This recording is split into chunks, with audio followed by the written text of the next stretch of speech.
सुप्रभात आप सभी को। एक नई सुबह के साथ गारो पाठ के दूसरे भाग को लेकर के मैं आपके सामने उपस्थित हूँ। आज हम लोग गारो पाठ का दूसरा भाग पढ़ेंगे। पहले भाग में हम लोगों ने गारो जनजाति के दो महापुरुषों जापा जलिनपा और सुकपा बुंगीपा के बारे में जान लिया था पहले भाग में, और यह भी जान लिया था कि ये गारो जनजाति के जो लोग थे मुख्य रूप से चीन और तिब्बत की घाटियों में घूमते रहते थे और वहाँ से होते हुए भारत में अरुणाचल प्रदेश और आसाम के रास्ते आए, ब्रह्मपुत्र नदी घाटी के किनारे किनारे। आगे क्या होता है, कहाँ ये बसते हैं, इन सब चीज़ों को आज हम लोग इस दूसरे भाग में जानेंगे। तो आइए पाठ को प्रारंभ करते हैं। कई वर्षों की कठिन यात्रा के बाद गारो लोग असम के मैदानी जंगलों में आ पहुँचे। मैंने बताया कि ये लोग अरुणाचल प्रदेश और ब्रह्मपुत्र यानी जो अरुणाचल प्रदेश में सियांग के नाम से जानी जाती है उसके किनारे किनारे होते हुए असम के जो मैदानी जंगल थे, मैदानी भाग के जंगल थे, वहाँ तक पहुँच गए। और कहा जाता है कि उनका जो पहला पड़ाव था, यानी असम में जो वे लोग रुके थे, जिस स्थान पर रुके थे, पहला पड़ाव कूच बिहार के वनों में हुआ। कहाँ हुआ? कूच बिहार एक जगह है ना, उसके जंगलों में हुआ पहला पड़ाव इनका।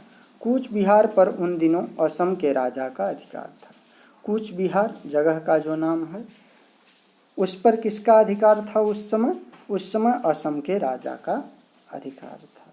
उसने गारो लोगों को आगे बढ़ने से रोक दिया। उस राजा ने गारो लोग जो आगे अपने लोगों को, अपनी संपत्ति, जानवरों को लेकर के आगे चलते चले जा रहे थे, उन लोगों को उस राजा ने रोक लिया। गारो लोग प्रारंभ से ही शांति प्रिय रहे हैं। पहले भाग में ही मैंने आपको बता दिया कि ये लोग स्वभाव से बहुत ही शांति प्रिय होते हैं, यानी मार झगड़े से दूर रहना चाहते हैं। इन्होंने लड़ाई का रास्ता नहीं अपनाया। जब राजा ने इन्हें रोका तो इन लोगों ने विरोध करके उसके खिलाफ लड़ाई नहीं की, बल्कि क्या किया कि जलिनपा और बुंगीपा ने असम के राजा से बातचीत करके उन्हें समझाया। ये जो दोनों महापुरुष थे, जापा जलिनपा और सुकपा बुंगीपा, इन दोनों लोगों ने असम के राजा से बातचीत की और बातचीत करके उन्हें समझाया। असम का राजा उन्हें मार्ग देने के लिए सहमत हो गया।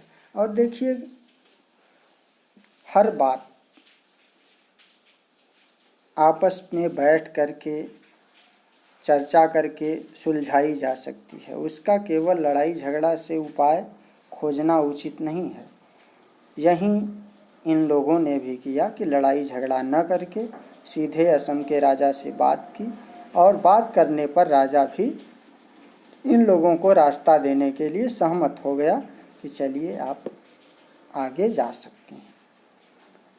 उसका विवाह एक गारो सुंदरी से करा दिया गया। और जब राजा सहमत हो गया रास्ता देने के लिए, तो इन लोगों ने उसका विवाह अपनी जाति के, अपनी जनजाति के एक गारो लड़की से करा दिया। इस तरह अब दोनों लोग मित्र हो गए, दोनों में मित्रतापूर्ण माहौल बन गया।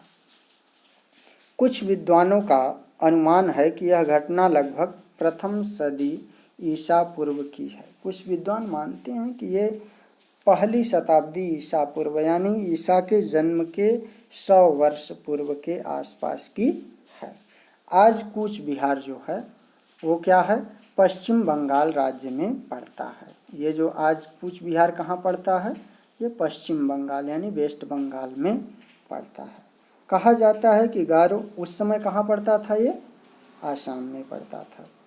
गारो समाज के कुछ लोग कूच बिहार के क्षेत्र में बस गए और कहा जाता है कि गारो समाज के जो कुछ लोग थे, जहाँ इनका पहला पड़ाव कूच बिहार क्षेत्र में पड़ा था, वहीं पर आज भी क्या किए रहे हैं, रह रहे हैं, वहीं पर बस गए। कूच बिहार क्षेत्र में तथा आसपास के कई स्थानों में गारो समाज के लोग आज भी रहते हैं। अब जलिनपा और बुंगीपा ने अपने लोगों को गारो पहाड़ी की घाटियों की ओर चलने की सलाह दी। अब जलिनपा और बुंगीपा ने अपने लोगों को कहाँ चलने की सलाह दी?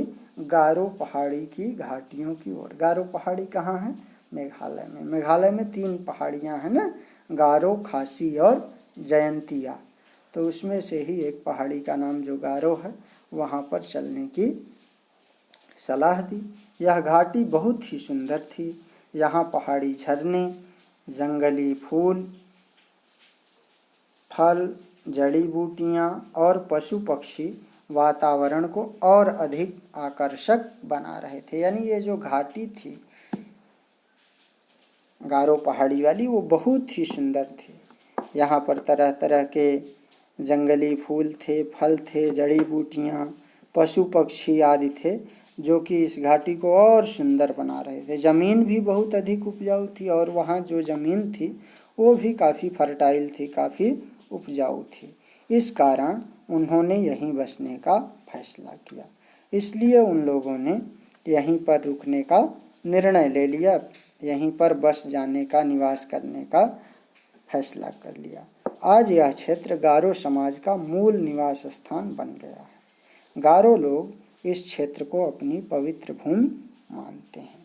आज वर्तमान समय में यही जो गारो पहाड़ी के आसपास का क्षेत्र है, यही क्षेत्र क्या हो गया कि गारो समाज का मूल निवास स्थान हो गया न। और गारो लोग भी इस क्षेत्र को पवित्र भूमि मानने लगे या मानते हैं।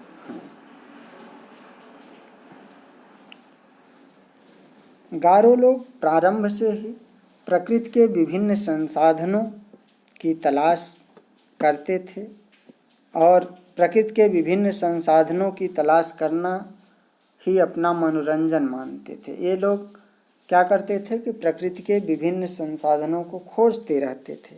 जंगलों में घूमना, फलों फूलों, कंदमूल आदि की खोज करना, खेती के लिए उपजाऊ जमीन की पहचान करना आदि उनको शुरू से ही पसंद रहे हैं।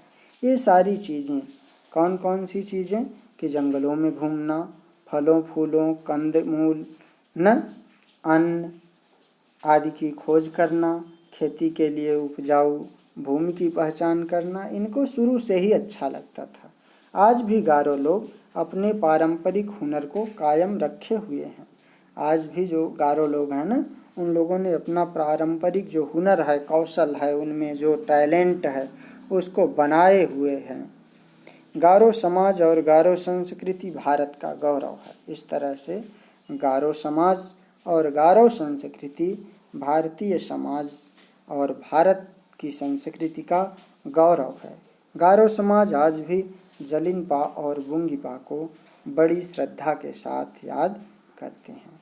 गारो समाज के लोग आज भी इन दोनों महापुरुषों कौन कौन, जापा जलिनपा और सुकपा बुंगीपा को बड़े ही श्रद्धा और आदर के साथ याद करते हैं। इस तरह से यह आज का पाठ समाप्त हुआ।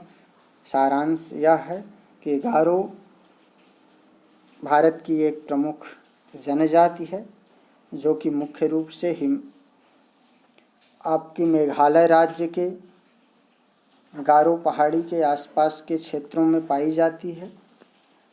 ये लोग मूल रूप से चीन एवं तिब्बत के रहने वाले थे, जो हिमालय की तराई और ब्रह्मपुत्र नदी घाटी के किनारे किनारे होते हुए अरुणाचल प्रदेश और आसाम के रास्ते पश्चिम बंगाल से होते हुए मेघालय तक पहुँचे और आज वहीं रह करके अपनी सभ्यता और संस्कृति को आगे बढ़ा रहे हैं। धन्यवाद।